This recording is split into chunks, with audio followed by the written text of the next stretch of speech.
Praise the Lord. आप सबको जय मसीह की। परमेश्वर का धन्यवाद देते हैं एक और सुबह दिखाने के लिए। एक और दिन परमेश्वर ने मेरे और आपके जीवन में जोड़ दिया। हम परमेश्वर को अनगिनत बार धन्यवाद दें। उसने हमें जीवन दिया है ताकि हम उसका गुणानुवाद करें। Praise the Lord. मैं आपका दोस्त पास्टर राज में से एक नया संदेश लेकर आपके सम्मुख उपस्थित हूँ।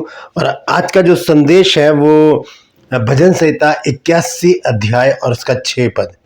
इसमें एक भेद की बात है, वो उस पर आज हम मनन करेंगे। और वहाँ लिखा है कि मैंने उनके कंधों पर से बोझ को उतार दिया, उनका टोकरी ढोना छूट गया। ये टोकरी ढोना, आज इस विषय पर हम बातचीत करेंगे कि ये है क्या चीज़। यहाँ पर जो भजन का लिखने वाला है वो क्या बताना चाहता है। तो बने रहिएगा मेरे साथ और पूरा वचन सुनिए और इसे शेयर भी कीजिए ताकि और भी लोग इन बातों को जान सके। मैं आपका धन्यवाद देता हूँ आप सबका कि कल हमारी मैरिज एनिवर्सरी थी, 29वीं। आप बहुत से लोगों ने हमें विश किया, हमें बधाइयाँ दी। मैं आपका हृदय से धन्यवादी हूँ और विनती करता हूँ कि परमेश्वर आप सबको आशीषित करे, आपकी सारी ज़रूरतों को पूरा करे, कमी घटियों को दूर करे और आपकी कमाइयों में बरकतें दे और आपको अपने नाम के लिए, अपनी महिमा के लिए परमेश्वर बहुतायत से इस्तेमाल करे। Praise the Lord.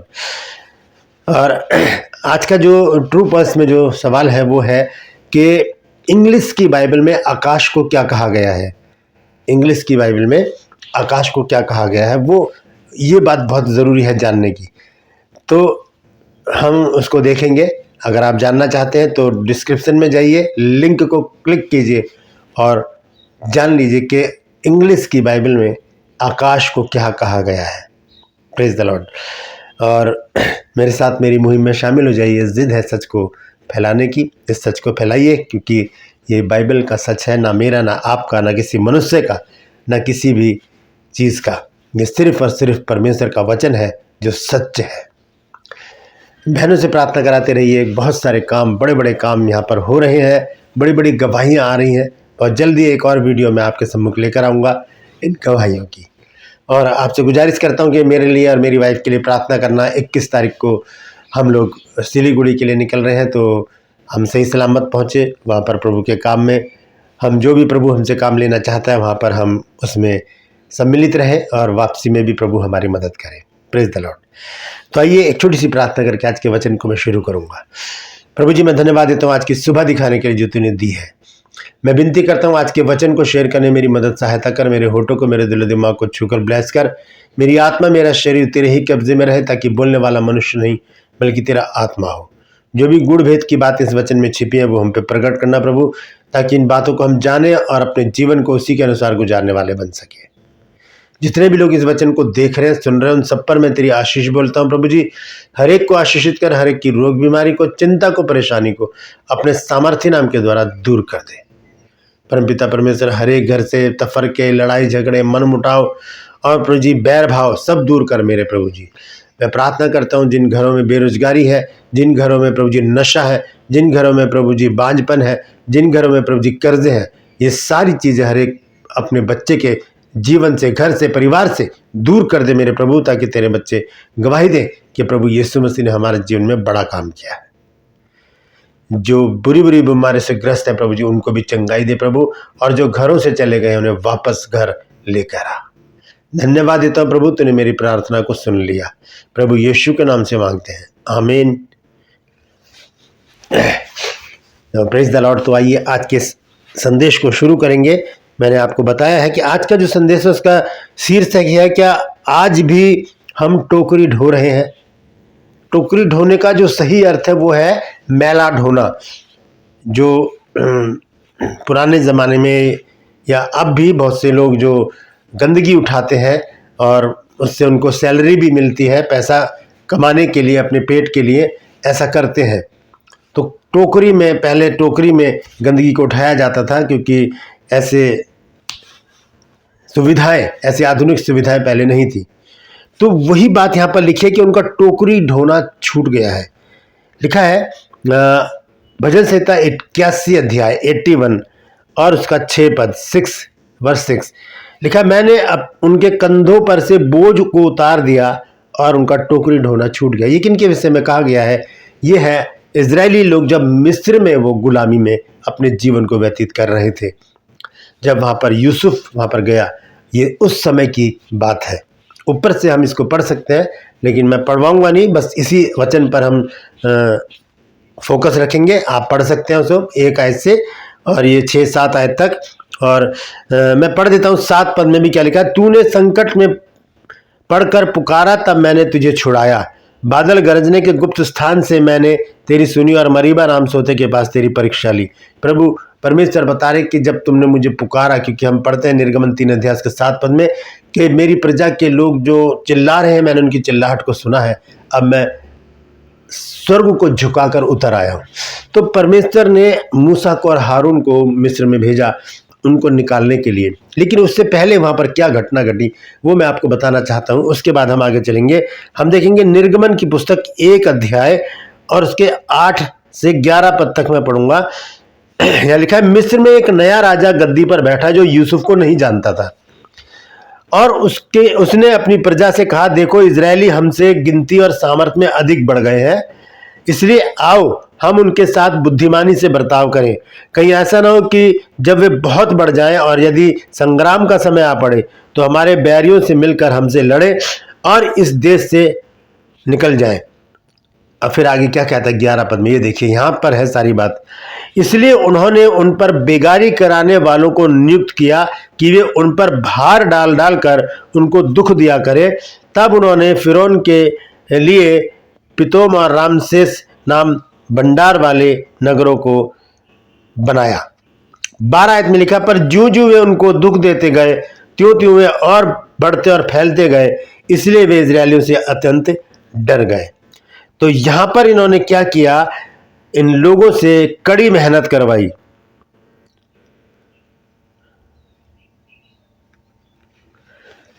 यूसुफ को ये राजा नहीं जानता था, ये फिरौन है, और फिरौन एक उपाधि होती है, नाम नहीं है, उपाधि है।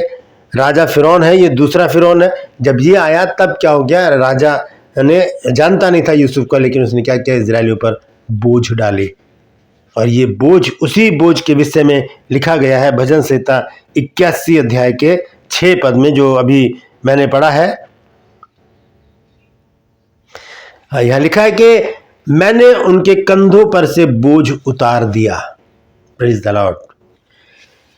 ये फिरौन द्वारा डाला गया बोझ, ईंट गारा, ये सब जो वो कर रहे थे, कड़ी मेहनत कर रहे थे, पिटाई खा रहे थे और उनको बहुत बुरी तरह से टॉर्चर किया जा रहा था, तब वो चिल्लाते थे, रोते थे, बिलखते थे। तो वो दुख, वो चीज परमेश्वर के कानों में पहुंच जाती है जब हम निर्गमन 3 अध्याय और उसके 7 पद में पढ़ते हैं। निर्गमन 3 अध्याय और उसके 7 पद में जब हम पढ़ते हैं तो लिखा है, फिर यहोवा ने कहा, मैंने अपनी प्रजा के लोग जो मिस्र में है उनके दुख को निश्चय देखा, और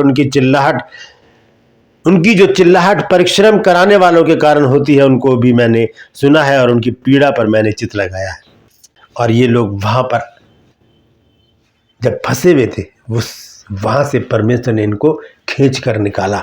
किसको भेजा, मूसा को और हारून को भेजा, और ये लोग वहां से इन लोगों को निकाल कर लेकर आए।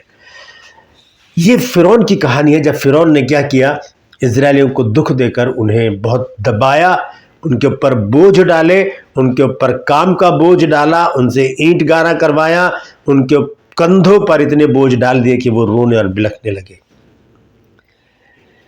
इसके विपरीत हम आज की परिस्थिति को अगर हम देखें, आज की परिस्थिति में फिरौन की जगह शैतान खड़ा है, और वो क्या करता है, वो हमें अपने जाल में फंसाकर हमारे कंधों पर बड़े बड़े बोझ आज वो डाल रहा है। हम देखेंगे पहला इतिहास 21 अध्याय और उसका पहला पद। यहां पर लिखा है, और शैतान ने इजराइल के विरुद्ध उठकर दाऊद को उकसाया कि इजरायलियों की गिनती ले। तो वो उकसाता है। यहां पर हम देखते हैं कि फिरौन ने लोगों को उकसाया कि वो इजरायलियों को क्या करें, दुख दे, उनको दुख दें, पीड़ा दें और उनको परेशान करें, क्योंकि वो चाहता था कि ये परेशान होकर ये अपने आप को मार डालें या कुछ भी करें, ये बढ़े नहीं बस, क्योंकि उसके अंदर एक डर समा गया था कि अगर ये ज़्यादा बढ़ गए तो हमारे लिए प्रॉब्लम खड़ी कर सकते हैं। तो ये काम अब कौन कर रहा है, अब ये काम शैतान कर रहा है। हम देखते हैं मत्ती 4 अध्याय लिखा है कि फिर शैतान उसे एक बहुत ऊंचे पहाड़ पर ले गया और सारे जगत के राज्य और उसका वैभव दिखाया, और उसने इससे कहा कि यदि तू गिरकर मुझे प्रणाम करे तो मैं यह सब तुझे दे दूंगा। आज बहुत से लोग शैतान को प्रणाम करते हैं और शैतान उनको सब कुछ देता है। Praise the Lord. दोस्तों, कहने का मतलब यह है कि जिस तरह से फिरौन ने इजरायलियों को दुख दिया, आज हम शैतान के शिकंजे में कसकर हम अपने जीवन को दुखी बनाए हुए हैं। कैसे? ये जो टोकरी लेकर हम चल रहे हैं, परमेश्वर ने इजरायलियों के कंधे से जो टोकरी उतारी, उसमें क्या था? उसमें दुख थे, पीड़ा थी, वेदनाएं थी, बोझ था, काम था, और दुख, दर्द, वेदना सब कुछ थे। आज जो हम टोकरी लेकर चल रहे हैं वो शैतान की ओर से है। हमें उस टोकरी को उतारना पड़ेगा, ये बोझ हमें उतारना पड़ेगा।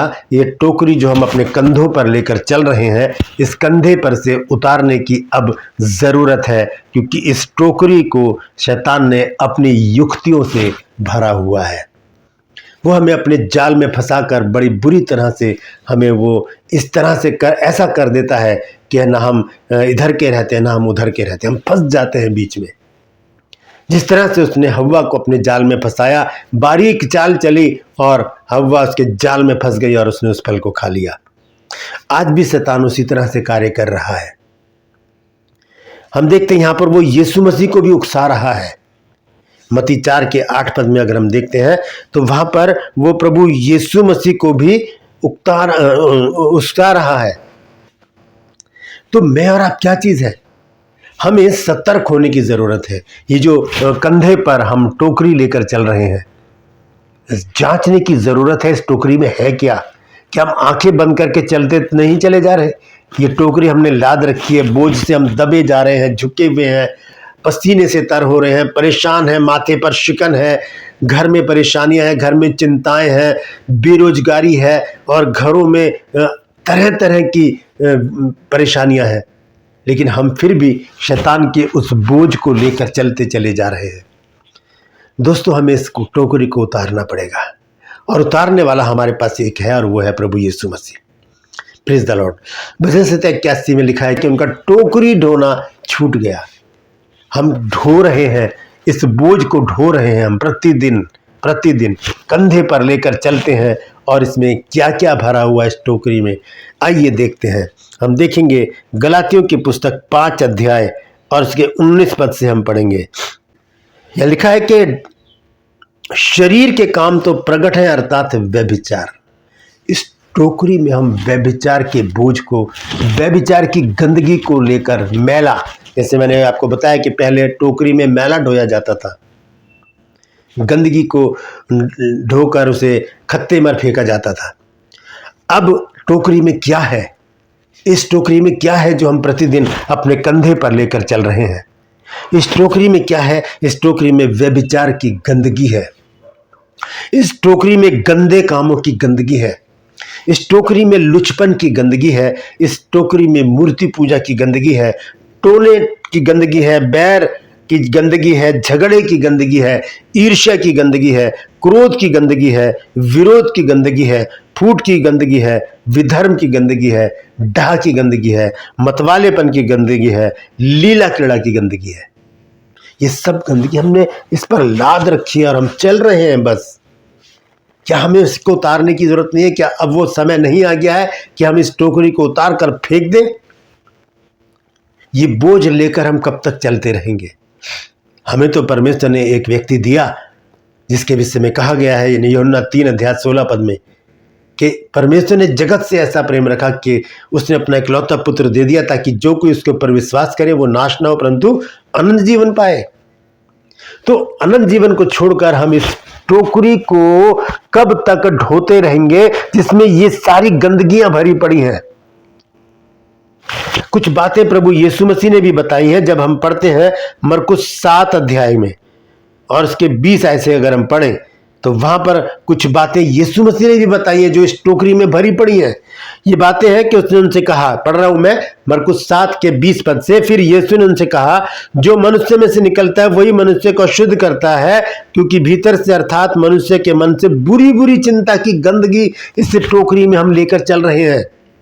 बुरी बुरी चिंता, व्यभिचार की गंदगी, चोरी की गंदगी, हत्या की गंदगी, परस्त्री गमन की गंदगी, लालच की गंदगी, दुष्टता की गंदगी, छल की गंदगी, लुचपन की गंदगी, कुदृष्टि की गंदगी, निंदा की गंदगी, अभिमान की गंदगी और मूर्खता की गंदगी, ये लेकर हम चल रहे हैं। इसे कहते हैं मलिनता, गंदगी। इस गंदगी को धोने के लिए हमें एक पुत्र दिया गया, उसका लहू हमारी इस सारी गंदगी को धो डालता है, धो देता है। आइए देखेंगे जकरिया नबी की पुस्तक, उसका 13 अध्याय और उसका पहला पद।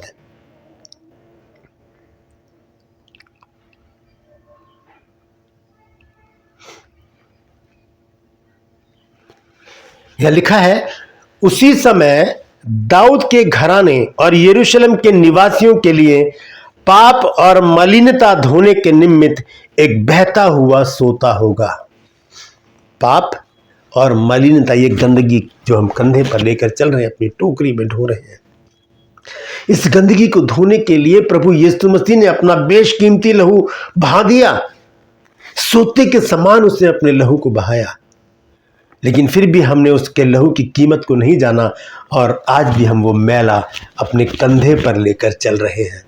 इस गंदगी को हम ढो रहे हैं, इस गंदगी को ढो रहे हैं। लिखा है कि उसी समय दाऊद के घराने और यरूशलेम के निवासियों के लिए पाप और मलिनता धोने के निमित्त एक बहता हुआ सोता होगा। ये भविष्यवाणी है यीशु मसीह की कुर्बानी की, कि उसने अपना बेशकीमती लहू मेरे और आपके लिए बहा दिया। तो फिर भी हम उस गंदगी को लेकर चल रहे हैं, अपने विचारों में, अपनी जुबान पर, अपनी दृष्टि में, अपने चाल चलन में हम इस गंदगी को लेकर चल रहे हैं। हमने उसके लहू की कीमत नहीं जानी और उस लहू को निगलेक्ट किया, उसे इग्नोर किया, उसे एक साइड कर दिया कि हमें इसकी जरूरत नहीं है, ये बोझ हमें बहुत अच्छा लग रहा है। लेकिन फिर भी प्रभु यीशु मसीह ने हमारी चिंता की और हमसे क्या कहा, आइए देखेंगे। मत्ती 11 अध्याय 28 और 29 पद। लिखा है, हे सब परिश्रम करने वालों और बोझ से दबे लोगों, मेरे पास आओ, मैं तुम्हें विश्राम दूंगा। Praise the Lord. वो विश्राम देने के लिए हमें बुला रहा है। किससे? देखिए लिखा है 29 पद में, मेरा जुआ अपने ऊपर उठा लो और मुझसे सीखो, क्योंकि मैं नम्र और मन में दीन हूं, और तुम अपने मन में विश्राम पाओगे। Praise the Lord. यहाँ पर प्रभु यीशु मसीह इस बोझ को हमसे मांग रहे हैं कि ये उतार दो, इसे उतार दो और इसे मुझे दे दो। मैं तुम्हारे पापों को अपने ऊपर लेने के लिए तैयार हूँ। वो हमारे पापों को लेकर क्रूस पर चढ़ गया और वहाँ पर उसने शैतान का खुल्लम खुल्ला तमाशा बनाया और उसे बता दिया कि देख, तूने मेरे बच्चों पर जो चाल चली थी, जो बोझ उनके ऊपर लादा था, वो मैंने अपने ऊपर ले लिया। Praise the Lord. इतनी बड़ी कुर्बानी कौन कर सकता है? सिर्फ और सिर्फ प्रभु यीशु मसीह। यहाँ पर प्रभु यीशु मसीह कहते हैं कि हे सब परिश्रम करने वालों और बोझ से दबे लोगों, मेरे पास आओ, मैं तुम्हें विश्राम दूंगा। हम सुनते ही नहीं प्रभु की। हमें ये बोझ, ये टोकरी अच्छी लग रही है, इसको हम लादे हुए हैं, इसमें गंदगी भरी पड़ी है, लेकिन फिर भी हम इसको लेकर चल रहे हैं। दोस्तों, हमें ये टोकरी उतारनी पड़ेगी, हमें उतारनी पड़ेगी। कैसे? आइए देखेंगे। आखिर में एक वचन पढ़ के मैं समाप्त करूंगा। याकूब 1 अध्याय, याकूब की पत्री 1 अध्याय और उसकी 21 और 22 पद लिखा है, इसलिए सारी मलिनता यानी कि गंदगी, इसलिए सारी मलिनता और बैर भाव की बढ़ती को दूर करके, ये बढ़ती जो बढ़ती चली जा रही है, टोकरी को हम भरते चले जा रहे, नई नई गंदगियां उसमें हम भर रहे हैं। लिखा है, इसलिए सारी मलिनता और बैर भाव की बढ़ती को दूर करके उस वचन को नम्रता से ग्रहण कर लो जो हृदय में बोया गया और जो तुम्हारे प्राणों का उद्धार कर सकता है। इस टोकरी को हटाना पड़ेगा, यीशु मसीह के शब्दों को सुनना पड़ेगा कि हे सब परिश्रम करने वालों और बोझ से दबे लोगों, मेरे पास आओ, मैं तुम्हें विश्राम दूंगा। यीशु मसीह आज हमें विश्राम देने के लिए तैयार है। हमें उसकी आवाज़ को सुनना होगा, क्योंकि इब्रानियों 3 अध्याय के 7 पद में लिखा है कि आज यदि तुम उसका शब्द सुनो तो अपने मन को कठोर ना करो। Praise the Lord. तो यहाँ पर याकूब 21 और 22 पद में लिखा है, 22 पद में लिखा है, परंतु वचन पर चलने वाले बनो और केवल सुनने वाले ही नहीं जो अपने आप को धोखा देते हैं। सिर्फ सुने नहीं, जो सुनाया जा रहा है, जो आप वचन सुनते हैं मुझसे, किसी से भी, वैसा ही करने का प्रयास करें। इस टोकरी को आज उतारने का समय है, जिसके बोझ से हम दबे जा रहे हैं। इसमें गंदगी भरी पड़ी है, इसको उतारेंगे तभी हम अपने आप को हल्का महसूस करेंगे, तभी हम पवित्र हो सकेंगे, तभी हम परमेश्वर के राज्य के लिए अपने आप को तैयार कर सकेंगे, तभी हम स्वर्ग जाने के लिए अपने आप को तैयार कर सकेंगे। Praise the Lord. तो उस वचन को याद कीजिए। भजन संहिता 81 अध्याय के 6 पद के दूसरे हिस्से में लिखा है कि उनका टोकरी ढोना छूट गया। आ जाए प्रभु के पास और इस टोकरी को उतार कर फेंक दे और कहे, प्रभु मुझे नया बना दे। Praise the Lord. हाथों को उठाकर कहे, प्रभु तू मुझे नया बना दे ताकि मैं तेरे पीछे चलूं। मेरा जीवन, मेरे विचार, मेरा चाल चलन, मेरी जुबान, मेरा सब कुछ नया कर दे।